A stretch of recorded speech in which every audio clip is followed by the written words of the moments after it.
আজকে ছিল শুক্রবার, সকালবেলা দোকানে যাওয়ার নাম করে আর বাসায় আয় নাই। মানে আমার মেসেজ দিয়ে কইতেছে এই যে শোনেন। আরে কপাল, তুমিও মানিব্যাগ থেকে টাকাটা নিয়ে নিছো, আসার সময় রাস্তার মধ্যে গেছে গাড়ি তেল ফুরায়া বন্ধ হয়। এখন তেল পাই কোথায় কও? হ্যাঁ, এই যে বলতেছে যে আমাদের হলো যে তেল শেষ হয়ে গেছে, তুমি টাকা নিয়ে গেছো, এখন টাকা পাম কই। পরে কল দিছে আমার ফোনের, আবার কালকে ব্যালেন্সের মেট শেষ হয়ে গেছে। পরে ফোনে টাকা ধার করে না তারা কল দিছে, শুনি কি যে পেট্রোল পাম্পে 3টার পরে নাকি তেল দেওয়া শুরু করবে। তখন বাজে মনে করেন 12টার সময় কল দিছে উনারে। তারপর মানে এই লোকটা কি আপনারা জানার ইচ্ছা? তো এটা হলো আমার গুণদার স্বামী, এই লোকটা যার কোনো দায়িত্ববোধই নেই। আর এটার সময় কথা কল দিয়েছি, করছে কখন ইয়া তেল দেওয়া শুরু করবে, আরো আধা ঘন্টা পরে দেওয়া শুরু করবে, আইতে আইতে 7টা 8টা বাজবে। এখন প্রায় এখন প্রায় 11টার মতো বাজে, এখনো সে বাসায় আসে নাই। ওনার জন্য ওয়েট করতে করতে আমরা দুই মা বিটি অস্থির হয়ে গেছে। দিকে আমি কিছু রান্নাও করি না, কখন না কখন আসবে, ফোনও পর্যন্ত বন্ধ। একটা মানুষের চিন্তা হয় না?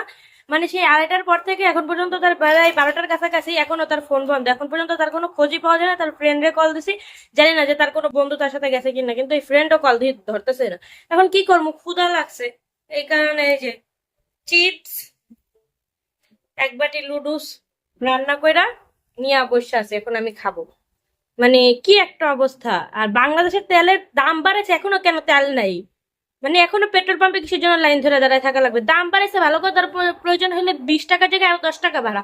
কিন্তু তাও মানুষের এরকম হয়রানি করার কি মানে? না, শেখ হাসিনার আমলে কিন্তু এরকম ছিল না। এই তারেক রহমান রে আপনারাই ভোট দিয়ে দেশে আনছেন। আপনাকে সব দোষ, সব একালে উৎসর্গে গেছে। না থাকে কারেন্ট, না থাকে তেল, এই সব কোন ধরনের? দেশটা একেবারে গচ্ছায় গেছে। এরপরে কয়দিন পরে দেখবো কি ঘরে খাওয়ার জন্য খাবার পাবো না, পরে হইলো যে এই আফ্রিকার মতো অবস্থা হবে, যে খাবার পানিটা পর্যন্ত পাওয়া যাইবে না। এই যে সারাদিন পরে আগমন হয়েছে, আপনাকে কি ফুল দিয়ে স্বাগতম করা লাগবে? না রে, কিছু করো না, আমার মোবাইলে চার্জ ফুরাই গেছে। আমি কত হাজার কল দিছি, আপনার কোনো ধারণা আছে? না, আমার মোবাইলে চার্জ ফুরাই গেছে, আমি কলও দিতে পারি নাই। আপনার সাথে কেউ যায় নাই? না, আমি একলাই গেছিলাম। বিল্টুরেও কল দিছি, ধরে নাই। না, বিল্টু যায় নাই আমার সাথে। আমার তো মনে চাইতেছে আপনার লাথি মেরে বাসা দিয়ে বাই করে দেই। না, সরি। আমার শুক্রবার স্পয়েল কইরা নাটক মারতেছে। আচ্ছা, তেল নিয়ে এসে সামনে শুক্রবারে নিয়ে যাবো। হুম। আমার মনে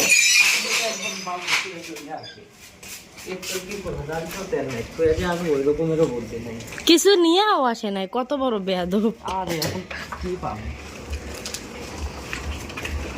এদিকে আমি চিন্তায় চিন্তায় রান্দিও নাই কিছু। ভালো হয়েছে, এখন কিচ্ছু খাইতে পারবো না। এইটাই শাস্তি। আজকে রাইতের ডিনার অফ। আমি কি করবো কও? আরে আমার সাওয়ালটা বাপের জন্য এত এক্সাইটেড, দেখেন নাচতাছে। তুমি বাবার জন্য অনেক এক্সাইটেড দেখছেন? ছোট মানুষ হয়ে গেছি, ওরও বাবার প্রতি একটা আবেগ কাজ করে, কিন্তু বাবা সাওয়ালের প্রতি কোনো আবেগ কাজ করে না। তাও ভালো 12টার আগে ফিরে আইছে। আমি তো মনে করছি 2টা 3টা বাজবে। বাবারে, সারাটা দিন বাবা কই গেছে, আমাকে থুইয়া কোনো খোঁজ খবর নাই। অনেক টেনশন হয়েছে আমার, অনেক। সারাদিন কই গেছিল বাবা থুইয়া? বাবা অনেক খারাপ। বাজে বাবা। আমার একটু কথা সকালবেলায় না খাইয়া গেছে, এই আইছে, এখন ঘরে ভাত তরকারিও নাই, কি খাইবে বেচারা? ভালো হয়েছে, আমার তাতে কি আসে যায়। ভাগ্যে অর্ধেক লুডুস এখনো আছে, শেষই করতে পারি নাই। এই খাইবে। দিনে ঘুরতে যাইতে পারি নাই দেখে এখন আমি রাত কইরা ঘুরতে যাব। তাও আমি ঘুরতে যাবই যাব।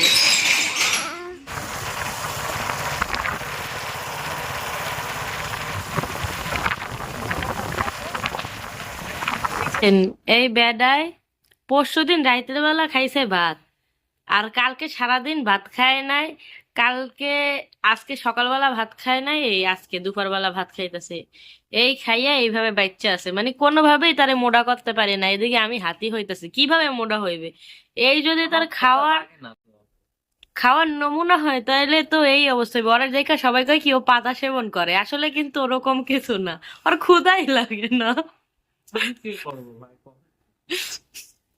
ওর হচ্ছে মানে এখন খাইলো, খাওয়ার 1 ঘন্টা পরেই আবার কইবে যে আমার ক্ষুধা লাগছে, খাবো কি? আর আমার ক্ষুধাই লাগছে। আমার মনে হয় কি ওর পেটের ক্ষুধা আল্লাহ আমার দিয়ে দিছে।